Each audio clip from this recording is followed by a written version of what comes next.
Central broking के नीलेश जैन हमारे साथ, एंजल वन से स्नेहा सेठ है, स्टॉक बॉक्स टेक्नोलॉजी से सिद्धार्थ राय मंगला है और एसएमसी ग्लोबल से नितिन मुरारका भी रहेंगे हमारे साथ। लेकिन नीलेश जी, आपके साथ कर लेते हैं शो की शुरुआत। पहले अगर आप बताएं तो मार्केट में स्ट्रेंथ है, होली की ढेर सारी शुभकामनाएं आपको।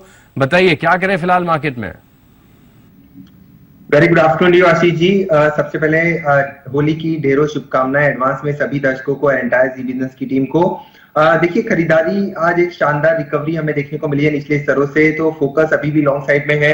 जब तक निफ्टी अपने 50 डे मूविंग एवरेज के नीचे नहीं फिसलता है, जो कि 21,900 के आसपास है, तो वो एक इंपॉर्टेंट सपोर्ट है। अगर थोड़ी सी डिप अगर फिर से मिलती है तो उसे एज ए बाइंग अपॉर्चुनिटी के तौर पर लेना चाहिए। 21,900 के नीचे का स्टॉप लॉस रखना चाहिए एंड ऊपरी स्तरों पर हमें फिर से 22,150 और 22,200 तक के लेवल अगले सप्ताह देखने को मिल जाने चाहिए। अगले सप्ताह ट्रंकेटेड वीक है, मंथली एफएनओ की एक्सपायरी भी है, तो डेफिनेटली वॉलेटिलिटी थोड़ी हाई होगी, बट स्टॉक स्पेसिफिक एक्शन हमें ऐसा लग रहा है कि यहाँ से कंटिन्यू होता हुआ नजर आना चाहिए।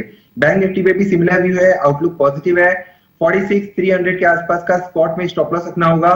47,200, 47,500 हमें अगले सप्ताह तक देखने को मिल जाने चाहिए। लास्टली अगर आप वॉलेटिलिटी इंडेक्स इंडिया वीक्स पे नजर डालें तो एक्सट्रीमली लोएस्ट लेवल पर ट्रेड हो रहा है। पिछले 2-3 महीनों के लोएस्ट लेवल है 12.5 के आसपास, तो यहां से थोड़ा सा कंफर्ट बुल्स को आता हुआ नजर आएगा और ऊपरी स्तर पर हमें इंडेक्स फिर से यहां से 200 से 300 पॉइंट का मुंह दिखाते हुए नजर आएंगे। ऑलराइट सर, कनेक्टेड रहेगा। शो के अंत में हम स्टॉक शो पर भी करेंगे बात। का टारगेट दे रहा हूं, अंडर परफॉर्मेंस की रेटिंग है और ये ऐसी ब्रोकरेज हाउस है जो लगातार इस कंपनी पर बेरिश ही रही है।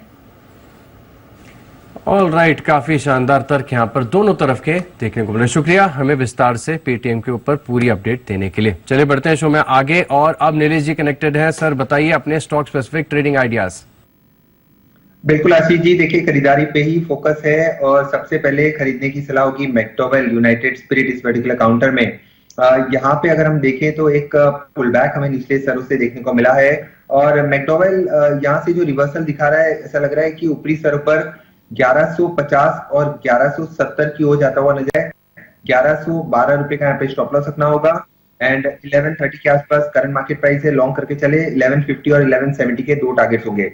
वही जो दूसरा स्टॉक हमें पसंद आ रहा है वो है बैंकिंग स्पेस से इंडसइंड बैंक। यहाँ पर भी अगर आप देखें तो 200 डे मूविंग एवरेज का काफी स्ट्रॉन्ग सपोर्ट इस पर्टिकुलर काउंटर ने लिया है और एक शानदार रिकवरी यहाँ पर भी देखने को मिल रही है। तो इस स्ट्रॉन्ग रिवर्सल के चलते इंडसइंड बैंक हमें 1520 और 1535 की ओर जाता हुआ नजर आ रहा है। करंट लेवल पर इंडसइंड बैंक को लॉन्ग करके चल सकते हैं। 1480 का यहाँ पे स्टॉप लॉस रख के चलना होगा। एंड एक और स्टॉक जो आज के सेशन में तीसरा स्टॉक जो हमें पसंद आ रहा है वो है HAL, हिंदुस्तान एरोनॉटिक्स। काफी करेक्शन हमने देखा पिछले 4-5 दिनों में, उसके बाद एक शार्प रिवर्सल हमें 2 ट्रेडिंग सेशन में देखने को मिला है, तो HAL को भी लॉन्ग करके चल सकते हैं। 3150 के आसपास ट्रेड हो रहा है। 3200 और 3225 के टारगेट होंगे। 3110 का स्टॉप लॉस होगा। ऑलराइट, HAL ये स्टॉक है, यहाँ पर रखिएगा नजर, खरीदारी करनी आपको चाहिए। शुक्रिया सर हमारे साथ जुड़ने के लिए और बेहतरीन 2 ट्रेडिंग आइडियाज हमारे साथ शेयर करने के लिए। और चलिए इसी के